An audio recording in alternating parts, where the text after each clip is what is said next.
우리가 로마서를 쭉 살펴오고 있는데 6장에 이르렀습니다. 6장은 딱 두 부분으로 나뉘어집니다. 1절부터 15절, 16절부터 오늘 우리가 읽은 23절까지의 내용으로 확연하게 구분이 됩니다. 그런데 성경을 좀 자세히 보시면은 앞부분의 내용과 주제가 뒷부분 후반부에서 다시 그대로 반복되는 것을 우리가 확인합니다. 형식까지도 닮은 꼴입니다. 여러분 6장 1절을 한번 보십시다. 그런즉 우리가 무슨 말을 하리요? 은혜를 더하게 하려고 죄에 거하겠느냐? 이렇게 질문을 제기하지 않습니까?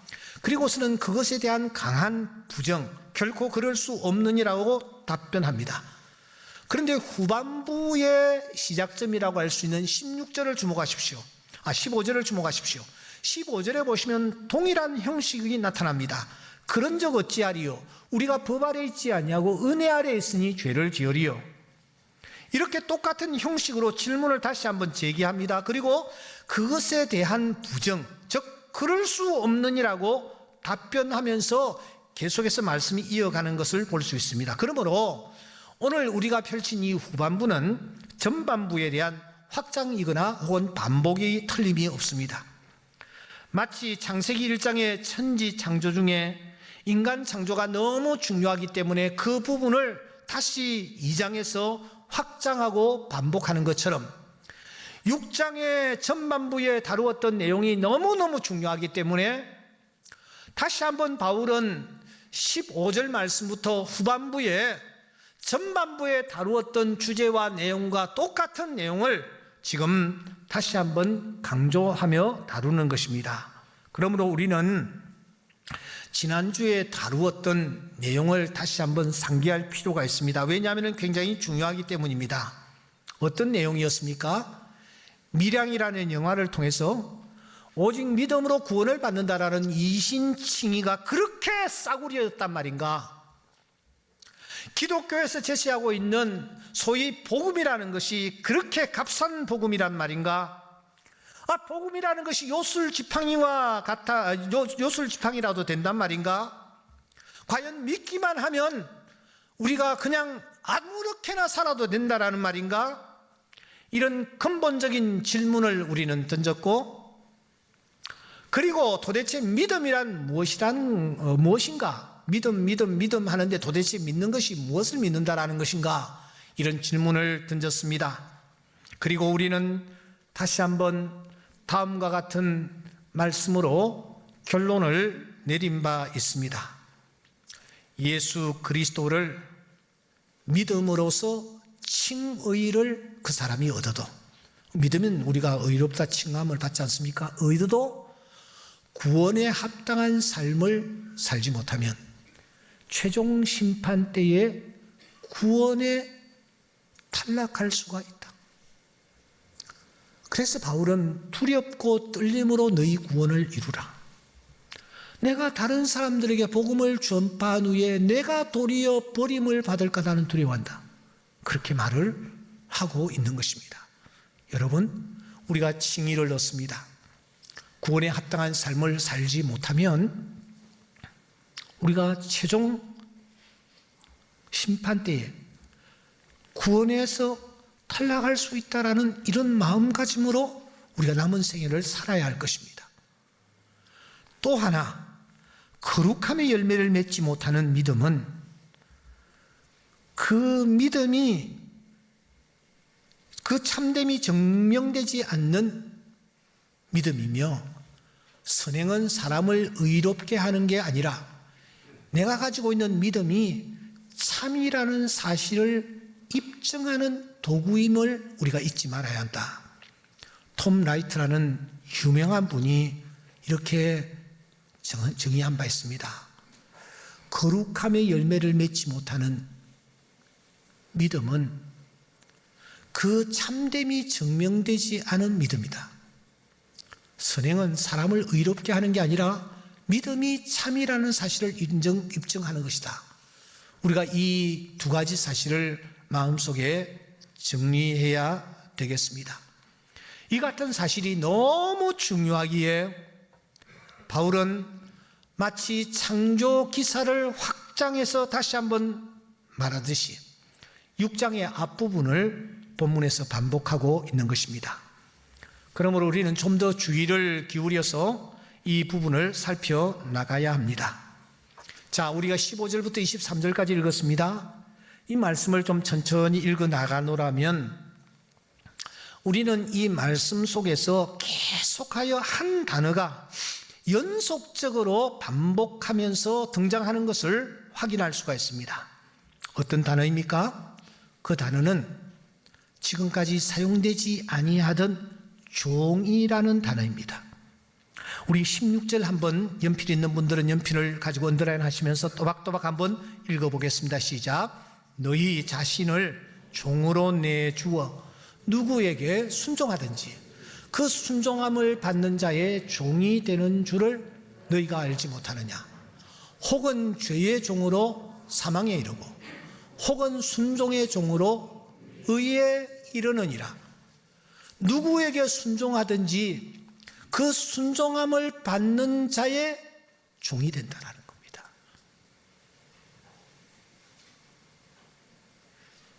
이 16절에 무려 4번이나 종이라는 단어가 등장을 하더니 17절을 보십시오. 또 종이라는 단어가 등장합니다. 18절을 보십시오. 종이라는 단어가 등장합니다. 19절에 보십시오. 종이라는 단어가 등장합니다. 20절에 보십시오. 종이라는 단어가 등장합니다. 22절에 보십시오. 종이라는 단어가 등장합니다. 로마서를 좀 깊게 살펴보신 분들은 1장부터 5장까지 단 한 번도 종이라는 단어가 사용되지 않았다는 것을 확인하실 수 있을 것입니다. 아니, 로마서 1장 1절에 예수 그리스도의 종인 바울이 자기를 소개하면서 종이라는 단어를 단 한 번 사용하기는 했습니다만 로마서 1장 2절부터 로마서 5장까지 단 한 번도 종이라는 단어를 바울은 쓰지 않습니다. 어떤 의미에서는 아껴두었다라고 표현하는 것이 정확할 것입니다. 바울은 한 번도 이 종이라는 단어를 쓰지 않고 있다가 오늘 이 6장에 이르러서 특별히 15절 이하에 오늘 이 본문에서 바울은 마치 속사포를 쓰듯이 종이라는 단어를 연속적으로 사용하고 있는 것입니다. 이것은 오늘 우리에게 시사하는 바가 굉장히 큽니다. 여러분, 이 종이라는 단어가 어디에서 출발하는지 아십니까? 저는 잘 몰랐는데 최근에 백성민자가 상형 문자라는 것을 알게 되었습니다. 아니, 사람 인자가 상형 문자라는 것은 우리가 대강 알 수 있는데 저 글자가 상형 문자라니 도대체 어떻게 된 것인가? 자, 저 글자를 한번 보십시오. 제일 위에 이 사각이, 넓은 사각이 눈이랍니다. 눈. 그 눈을 밑에서 날카로운 무엇으로 팍 찔러버리는 것이 이 백성민자의 출발점이랍니다. 눈을 날카로운 무엇으로 찔러버리면 그 눈은 그냥 상해버립니다. 여기에서 출발한 것이 종입니다. 눈을 찔러버리면 눈을 상한 그 사람은 더 이상 멀리 가지 못하고 그 집에서 죽도록 일만 해야 된다는 것이죠. 이 백성보다 더 천한 존재가 종입니다. 종은 이름도 생각도 꿈도 가질 수 없습니다. 그들은 시장에 반나체로 진열된 채 흥정을 통해서 팔려나갔습니다. 사람의 탈을 썼지만 사람이 아니었습니다. 단지 말하는 짐승에 불과했습니다. 그래서 사람들은 재수가 없다고 하며 이 종이라는 단어를 입에 올리는 것까지도 꺼렸습니다. 그런데 바울이 지금 그 종이라는 단어를 둘러서 이 종들 가운데서도 가장 천한 부류인 이 둘로스라는 이 단어를 이렇게 연속적으로 반복하는 이유가 무엇이겠습니까? 오늘 우리에게 총알을 가지고 우리 내리에 뭔가를 각인시키듯이 계속해서 따발총처럼 종이라는 단어를 사용하면서 우리가 어떤 존재인지를 우리가 숨을 거두는 그 순간까지 놓치지 말고 기억하라는 뜻으로 우리에게 이 말씀을 주시는 것입니다. 그러면 우리는 누구의 종입니까? 우리는 어떤 종입니까? 오늘 성경 말씀을 다시 한번 보십시다. 16절에 보시면 죄의 종이 아니면 우리는 순종의 종입니다. 둘 중에 하나입니다. 죄의 종이 아니면 순종의 종입니다. 죄의 종으로 사망에 이르고 순종의 종으로 의에 이르느니라. 우리가 죄의 종이 아니면 순종의 종입니다. 둘째, 17절과 18절에 보면은 죄의 종이 아니면 의의 종입니다. 의의 종. 본래 죄의 종이더니 의에게 종이 되었느니라. 의의 종입니다. 셋째, 죄의 종이 아니면 하나님의 종입니다. 20절과 22절. 너희가 죄의 종이 되었을 때에는 22절 하나님께 종이 되어, 그러니까 한쪽은 전부 죄가 주인입니다. 그 죄의 종이 되어 있습니다. 죄가 왕노릇을 하고 있습니다. 죄가 우리의 주인이 되어 죄가 우리를 다스리는 것입니다. 여러분, 원래 죄와 우리와의 관계는 어떤 관계입니까? 죄와 우리와의 관계를 하나님께서는 이렇게 잘 규명해 놓으셨습니다.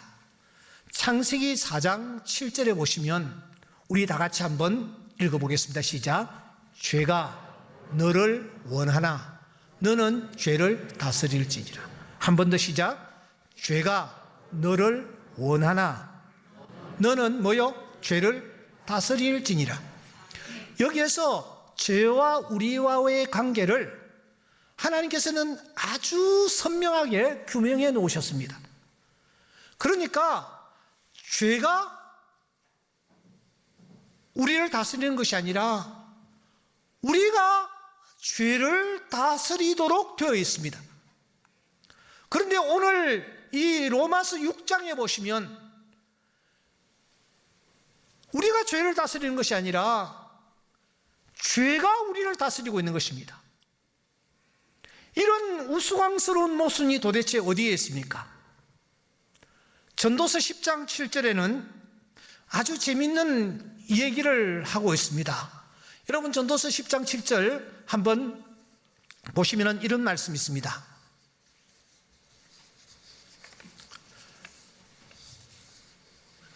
내가 참 이상한 모습을 하나 보고 있다. 종들은 말을 타고 고관들은 종들처럼 땅에 걸어다니는도다. 지혜자가 보니까 종들은 말을 타고 고관들은 종들처럼 땅에 걸어다니고 있다. 여러분, 종이 꽃비를 붙잡고 땅에서 걸어가야 합니다. 고관이 말을 타고 가야 합니다. 그런데 이게 완전히 뒤바뀌어 있는 겁니다. 종은 말을 타고 고관들은 종들처럼 땅에 걸어다니는 겁니다. 종은 여기에 죄라고 할 수 있습니다. 종이, 죄가 주인이 되어서 우리를 다스리고 있는 겁니다. 그런 부류의 사람이 있고 또 한 부류의 사람은 순종의 종이 되어, 그리고 또 의의 종이 되어, 그리고 하나님의 종이 되어 나아가고 있는 자들이 있다라는 것입니다. 그러니까 여러분, 이쪽 아니면 저쪽입니다. 중간지대가 없습니다. 회색지대가 없습니다. 로마서 6장 13절에 보시면 우리 지체를 죄에게 내어주거나 하나님께 드리거나 두 케이스 중에 하나라는 것입니다. 어떤 사람은 죄의 종이 되어 죄에게 우리의 우치체를 내어주는 자입니다. 죄의 종이 된 자이죠. 또 어떤 사람은 하나님께 드리는 자입니다. 좁은 문이 아니면 넓은 문입니다. 하나님이 아니면 재물입니다. 좋은 열매가 아니면 나쁜 열매입니다. 반석이가 아니면 모래 위에다가 집을 짓고 있는 것입니다. 그렇다면 우리는 이 시간 우리 자신을 한번 점검해 보아야 합니다. 나는 죄의 종인가? 나는 순종의 종인가? 나는 죄의 종인가? 아니면 나는 의의 종인가? 한 걸음 더 나아가 나는 죄의 종인가? 아니면 나는 하나님의 종인가? 여러분, 여기에서 순종, 의, 하나님이라는 단어가 계속해서 반복되고 이어지는 것을 놓치지 마셔야 합니다. 순종은 무엇을 뜻할까요?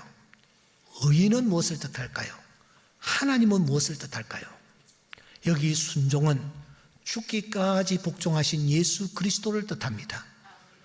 여기에 의는 의로우신 예수 그리스도, 우리에게 의를 이루시기 위하여 애쓰신 예수 그리스도, 십자가의 예수 그리스도를 뜻합니다. 여기에 하나님은 하나님이시지만 인간의 몸을 입고 이 땅에 오신 예수 그리스도를 뜻합니다. 그러므로 순종과 의와 하나님은 예수 그리스도를 뜻하는 것입니다. 세상에는 두 종류의 사람이 있습니다. 다스려야 할 죄를 오히려 섬기고 있는 죄의 종들이 있는 반면 순종의 종, 의의 종, 하나님의 종이 되어서 예수 그리스도를 쫓아 나아가는 하나님의 귀한 자녀들이 있다라는 것입니다. 나는 어떤 종입니까? 나는 죄의 종입니까? 아니면 순종의 종입니까? 나는 죄의 종입니까? 아니면 의의 종입니까? 나는 죄의 종입니까? 아니면 하나님의 종입니까? 여러분, 이것을 어떻게 판별할 수 있습니까?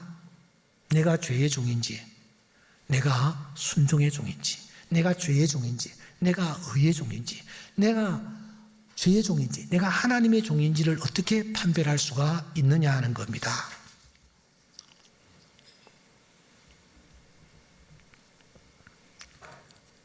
김형석 교수가 100세쯤 된 것 같은데 이분이 이런 고백을 했더라고요.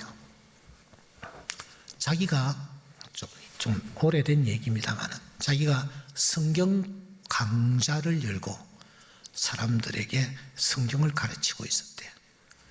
그러니까 아내가 김영석 교수의 큰아들에게 야, 너희 아버지가 열심히 이렇게 성경 강좌를 하고 있는데 사람들이 많이 가나 보다.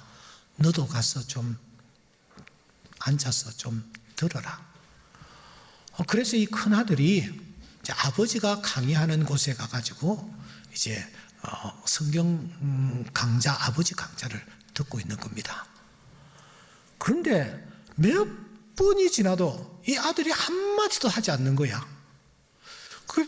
아버지는 또 아빠 내가 오늘 들었는데 진짜 좋은 말씀 하시대요. 뭐 수고하셨습니다. 한마디 할 줄 알았는데 한마디도 안 하니까 이 아버지가 먼저 입을 열었어요. 야, 너한테 좀 도움이 되냐?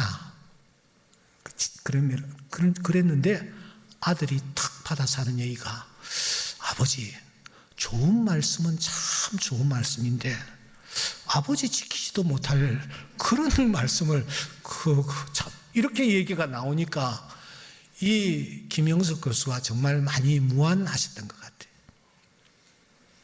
김수환 추기경은 내 직업을 아시나요? 내 직업은 거짓말을 가장 많이 하는 직업입니다. 그렇게 얘기했다라는 거예요. 저도 30여 년 동안 이 자리에서 말씀을 전하면서 특별히 2부 예배 때가 되면 제가 긴장을 좀 합니다. 왜냐하면 제 아내가 참석을 하고 있기 때문입니다. 아내는 누구보다 저를 잘 알고 있어. 아마 설교를 들으면서 속으로 온갖 생각을 다 하고 있지 않을까, 그런 생각을 제가 하기 때문입니다. 몇 번이고 니나 잘하세요, 그렇게 얘기를 하지 않을까, 그런 생각이 든다는 거예요. 우리가 어떤 열매를 맺고 있느냐 참 중요합니다. 그래서 6장 21절에 보면은 너희들이 무슨 열매를 얻었느냐, 그 일을 부끄러워하고 있느냐. 22절에 보시면 그러나 이제는 너희가 죄로부터 해방되고 하나님께 종이 되어 거룩함에 이르는 열매를 맺었다. 열매 얘기가 나오는 것입니다.